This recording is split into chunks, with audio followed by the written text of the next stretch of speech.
संत मत धारा आपकी सेवा में प्रस्तुत।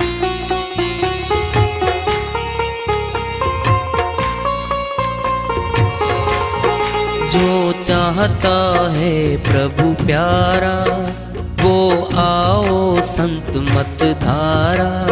भक्ति भेद बता कर सारा वो कर दे भव के पारा। जो चाहता है प्रभु प्यारा वो आओ संत मत धारा। भक्ति भेद बता कर सारा वो कर दे भव के पारा। जो चाहता है प्रभु प्यारा।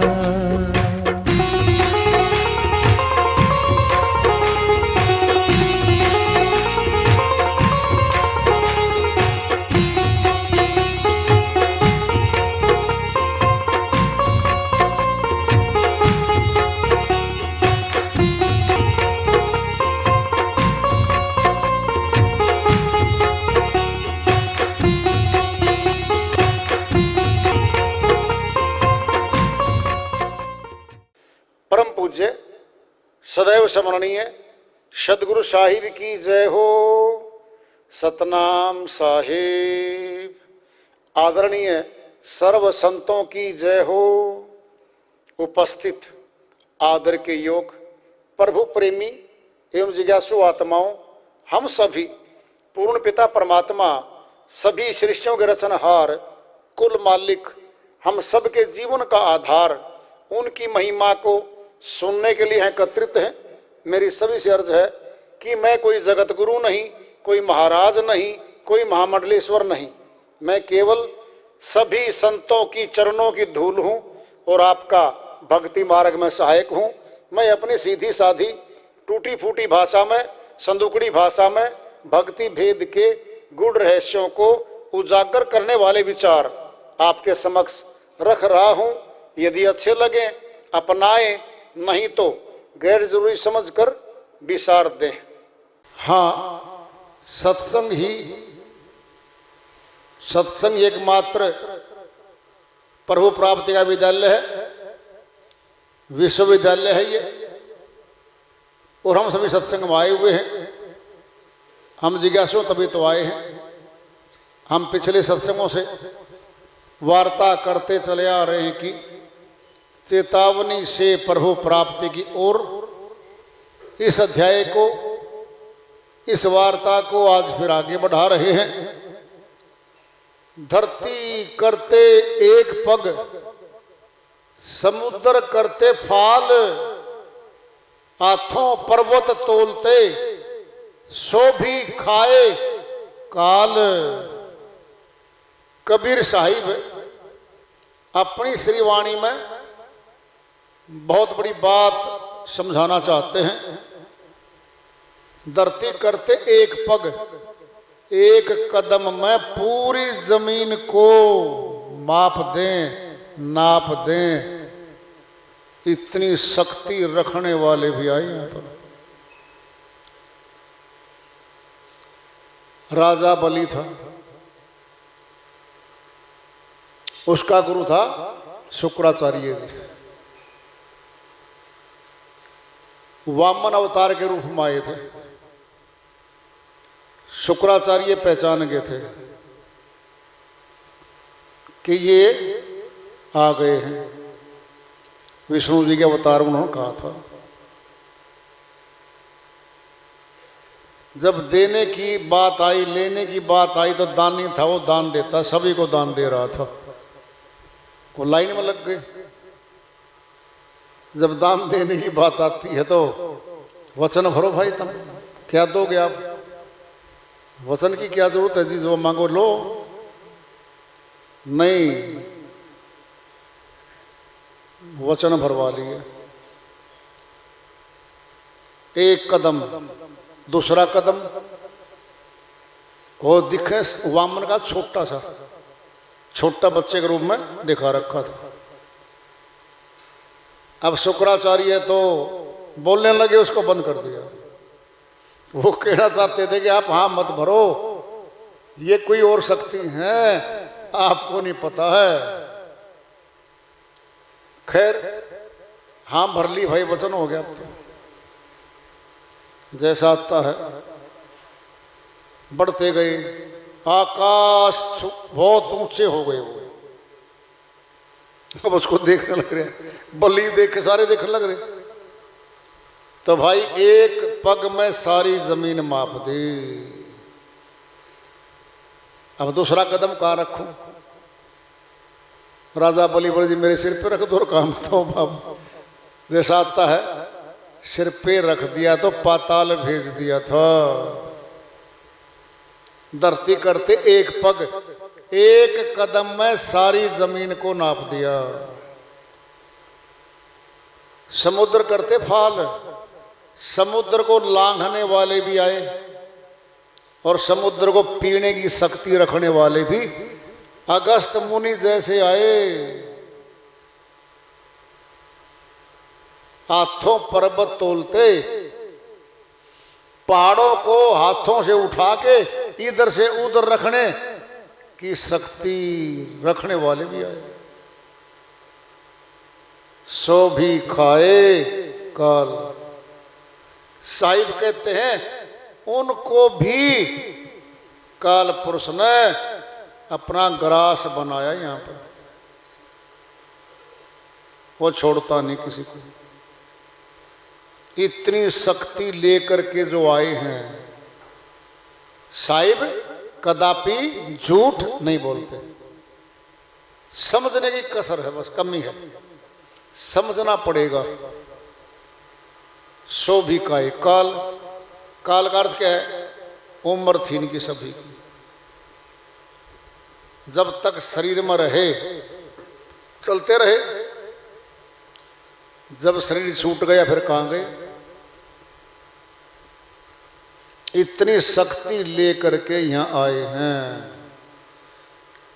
अब थोड़ी खोजबीन कर लो अपनी, कितनी शक्ति है हमारे पास। क्या शरीर की शक्ति इतनी है जितनी उन पहले उनमें थी? नहीं। मानसिक नहीं, धन की नहीं, महलों की नहीं, राज सत्ता की भी नहीं है। सो भी खाए काल। कौन बचेगा काल से? कौन बच सकता है काल पुरुष से? एक पाट धरती चले, एक चले आसमानी। काल निरंजन पीसन लागा, 1 लाख की कहानी। साहिब की श्रीवाणी है। पूरी जमीन एक पाट लगा लो, इसके बीच में जीव आ गए सारे। मनुष्य तनों की बात है, 84 जीवों की गिनती नहीं हुआ करती, कुछ नहीं उनका, दंड में पड़े। वो तो जीव जब अर्थ है ना, ये मनुष्य जीव की बात हो रही है।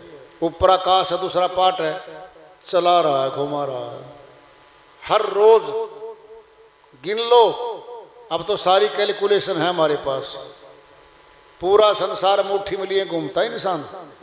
सारे देश के मनुष्यों को जोड़ो, 1 लाख कम से कम मरते हैं रोज।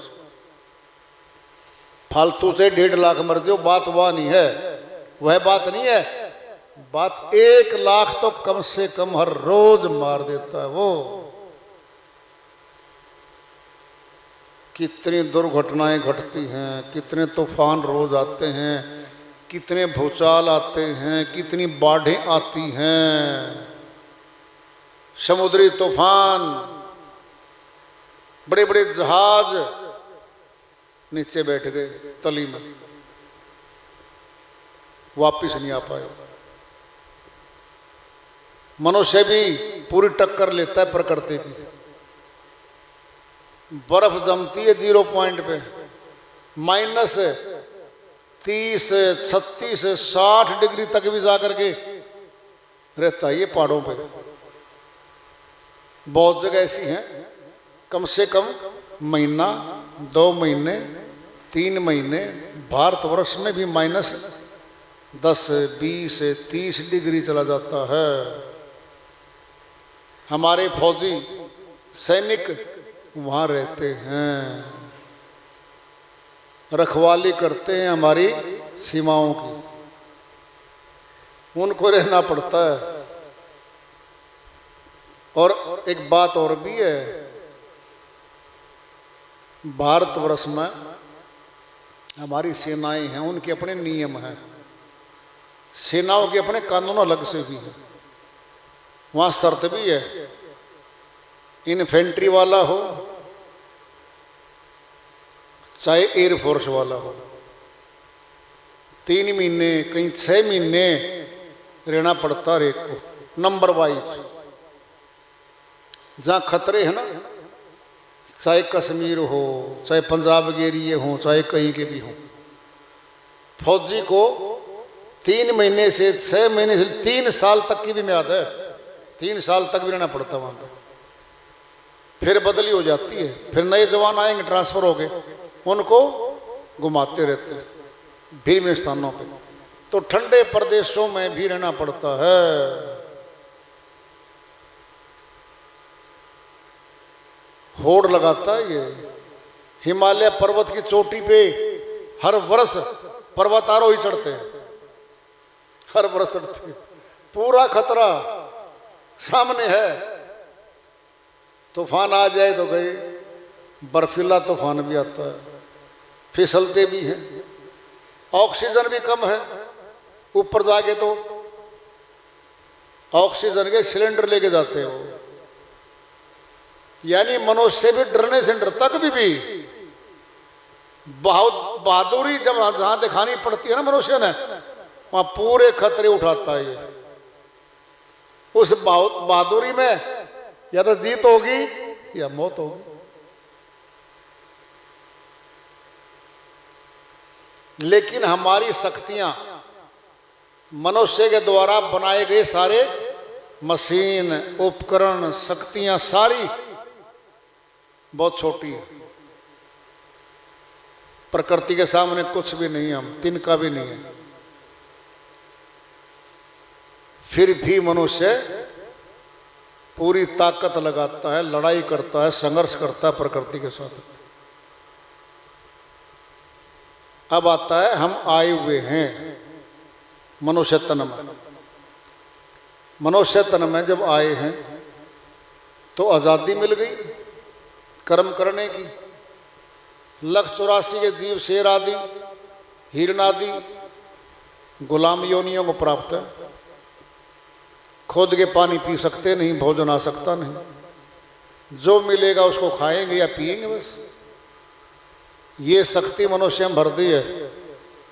ये खुद भी कमाएगा, खुद खाएगा, पशुओं को भी खिला सकता। ये तो बहुत जगह मनुष्य करता है। गौशालाएं बना रखी हैं गायों की। किस लिए बनाई? बाहर चारा नहीं मिलता, नहीं रहा सिस्टम, मनुष्य को उनकी जरूरत भी नहीं रही। उनके कल्याण के लिए गौशाला बनाई। सरकार भी सहायता करती है। इंसान सामाजिक तौर पे चंदे इकट्ठे करके चलाते हैं। चाहे उनमें से 90% गाय तो दूध भी नहीं देती और मनुष्य काम भी नहीं आती, फिर भी परमार्थी है। क्या करता है ये? पशुओं को भी दे रहा है। देख लो तुम, हमारे आसपास हैं जितने भी जीव हैं, मनुष्यों को भी देता है। कर्म योनि बना दी। अब कर्म योनि में साथ में है शर्त, फल। फल मिलेगा, हर कर्म का फल मिलेगा। ये संविधान बना दिया, कानून बन गया। कर्म के फल में मनुष्य जो करेगा उसी को उसी प्रकार का फल मिलेगा। अब आते हैं समाज में। मनुष्य सामाजिक प्राणी है। समाज के बिना रह ही नहीं सकता। ये समाज में इसने रस्में रिवाजें बनाई, शुरू में लिखत में कुछ नहीं बना, अपना लिया इसने, रस्में रिवाजें बनाई। दुख आएंगे मनुष्यों में, उनको सहारा देने के लिए, उनके सहयोगी बनने के लिए उनके दुखों में जाने लग गए। मौतें होंगी, घाटे होंगे, सहानुभूतियाँ होंगी, खूब बनाई इसने। जब तक मशीनी युग कम था, मनुष्य काम आता था, तब तक खूब इकट्ठे रहते थे, खूब आपस में मिलकर बैठते थे, आपस में सहयोग करते थे। समय का योग हो गया, मशीनी युग आ गया। 100 काम करते थे आदमी, जिस काम को एक मशीन कर देती है घंटे में। मनुष्य की जरूरत कम हो गई, मशीनों की आ गई। नाम है अब मशीनों का युग है ये।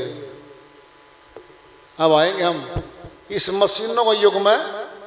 हम भारतवर्ष में रह रहे हैं, बाहर का ज्यादा पता नहीं होता हमें, फिर भी जो गए हुए हैं वो बताते हैं। टेलीविजन पे, मोबाइल पे आज हम देखते भी हैं। धीरे धीरे मनुष्य का स्वभाव मशीनी बन गया है। संभावना,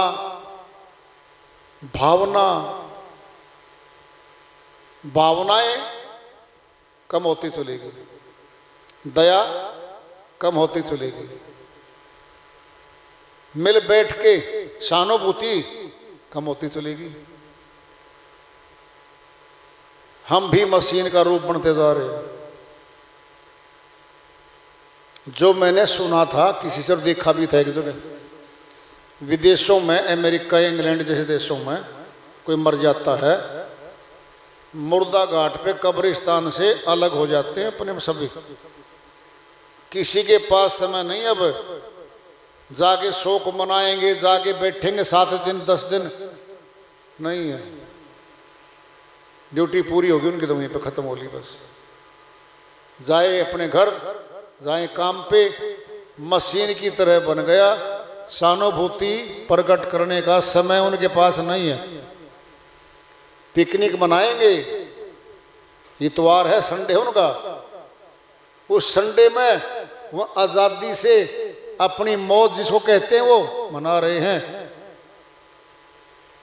यहां तक भी आया हुआ है पश्चिम जर्मनी में, अमेरिका, बड़े देशों में, आप अचानक जाके बिना इजाजत लिए, चाहे आपका रिश्तेदार हो, चाहे आपका मित्र हो, आप जा नहीं सकते।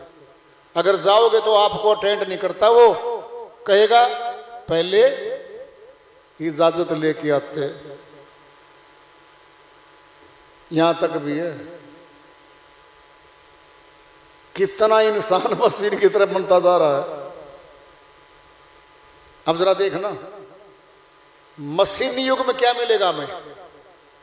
सहूलियत, सड़कें अच्छी हैं, अस्पताल बहुत अच्छे हैं, घर पे गाड़ी आ जाएगी, पानी सप्लाई बढ़िया है, बिजली सप्लाई, सब कुछ बढ़िया है।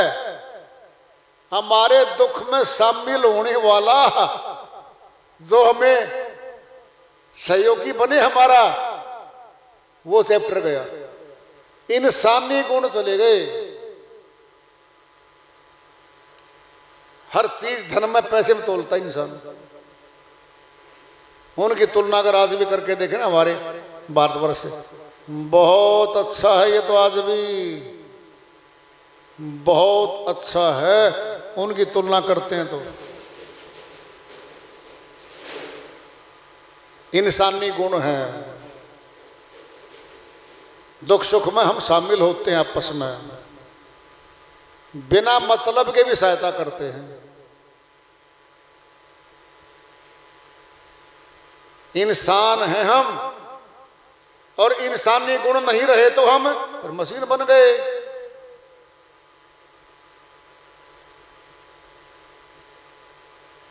इंसानी गुण क्या है? परमार्थी गुण है, दूसरे का भला चाहने के गुण है। जो दूसरे का भला चाहता है, भला करता भी है, उसका भला परमात्मा करता है। सब कुछ अंदर बैठा है। अब आए हम अपने मुख्य उद्देश्य पे। हम आए हैं, चले जाएंगे। कमाई करके मकान बनाए, कच्चे मकान थे हमारे पांचवें दादे के, उसने थोड़ी और बनाए, थोड़ी और बनाए। हम बच्चे थे छोटे से,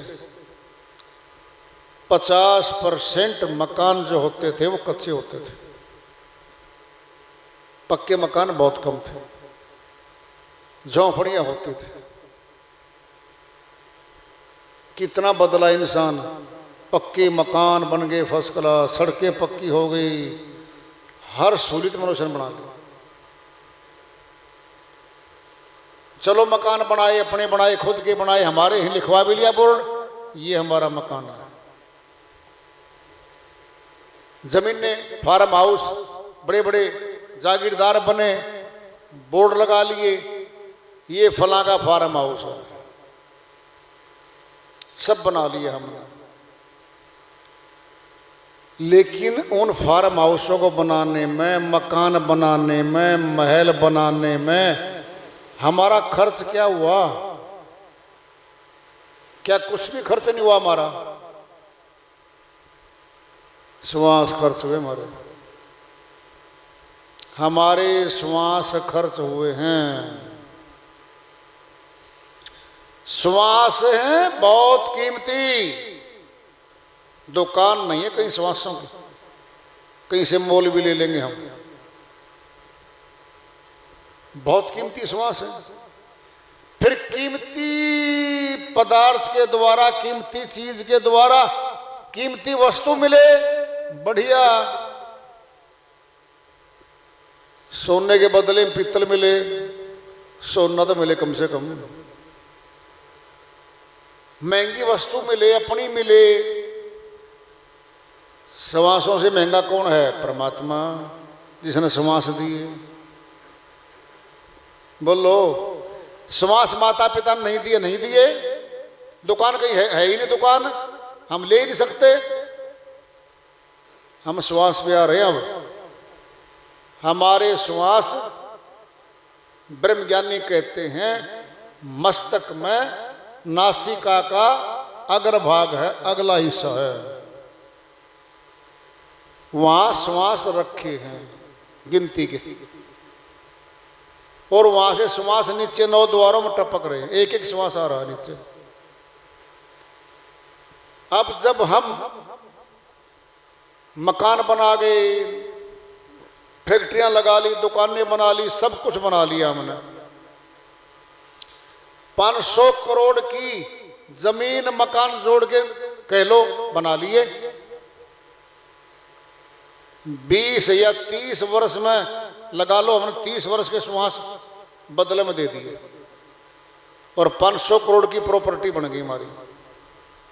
कुछ कहने जा रहे हो तुम? कब 500 करोड़ की प्रॉपर्टी में एक श्वास लेके दिखा दो,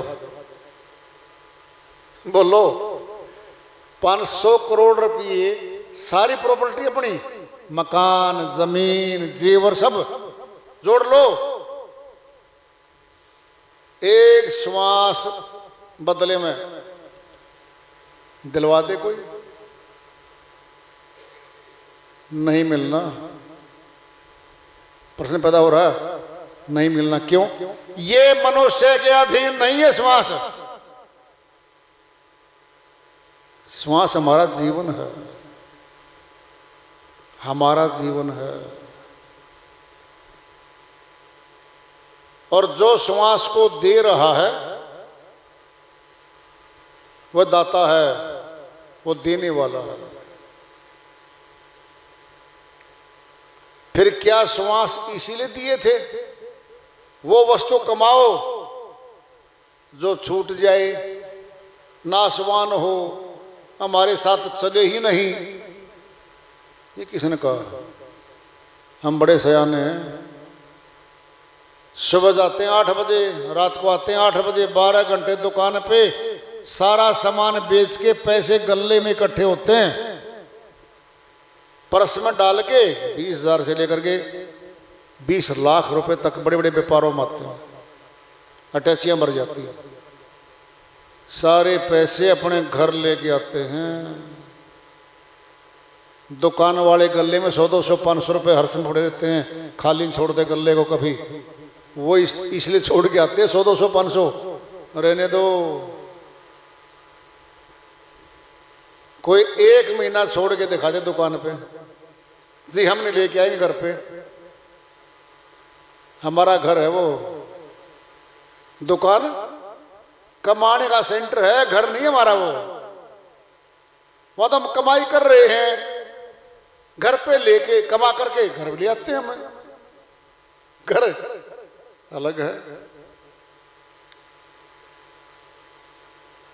क्या हो रखा है, कमा के ला रहे हैं। किसान खेत में जाता है, 6 महीने में फसल कटाई करके, कढ़ाई करके, अनाज निकाल के घर ले आता है, कुछ बेच के पैसे ले आता है। कर्मचारी अधिकारी महीने में ड्यूटी दे के तनख्वाह वेतन घर ले आता है। क्या करता है, घर लेके आता है, और घर से क्या आ गई, घर में शक्ति आ गई। पैसा क्या, शक्ति, सब शक्ति है। फिर असली घर ईंट पत्थर का हो तुम्हारा छूट जाता है। मौत पे सारा इकट्ठा गया सामान, धन, जेवर, करेंसी, नोट छूट जाते। इसका अर्थ क्या हुआ कि स्थायी घर नहीं था हमारा, वो असली नहीं था वो तो कमाई कुमुई जीवन की पूंजी रखने वाला बन गया हमारा। असली घर कौन सा हमारा, असली पूंजी क्या हो सकती है हमारी, विचार करते हैं इस बात पर।